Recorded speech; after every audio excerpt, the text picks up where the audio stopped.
Clase, me llamo Soy, and today we're going to learn about the preterite in Spanish. Now, there are two main forms in Spanish, as you know, and they're usually divided between the AR and the ER and the IR.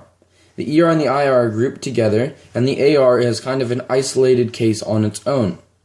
Now, to really learn it, you need to know the endings for the individual groups. The individual groups they determine how you conjugate the verb. For example, for AR, the endings would be aste, o, amos, astais, aron. And the ER-IR endings would be iste, io, imos, istais, ieron. Now you want to note that in both the ER-IR and the AR, the yo and el, ella, usted form both get accents. The reason they get accents is way above my pay grade, but you just need to know that in every case they get an accent except for some individual irregular forms that we'll go over later in today's lesson. Now, to truly grasp the concept, you need to practice conjugating. So, I'm going to give you about 5 seconds to conjugate the word hablar for your AR example. Okay, good.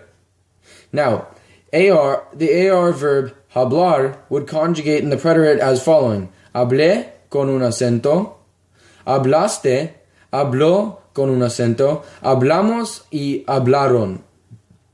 Muy bien, clase. So, for your ER verb, we're going to be doing comer. Comer is obviously an ER ending, and thus you can learn the ER endings off of this verb. Everyone done? Great, let's begin. Comí con un acento, comiste, comió con un acento, comimos y comieron. Muy bien, everyone got that right? Great, let's move on. Your example for the IR is also a regular verb, which is recibir. Now, I'm going to give you about 5 more seconds to conjugate like the others. Muy bien. It conjugates as follows. Recibí con un acento, recibiste, recibió con un acento, recibimos y recibieron. Now, all of these conjugations fit perfectly into the category. Now, like everything else in Spanish, there has to be exceptions and there has to be irregulars, because what fun would it be if everything was perfect? So, here's a song that only gives you the examples from the yo form. However, from that you can extrapolate and conjugate just through a good start and a core thing to work off of for the rest of it. So, now without further ado, I'll play the song and sing along with it, and you guys can join in if you've heard this in your previous Spanish classes. If we knew at least the yo form. It's the tune of La Cucaracha.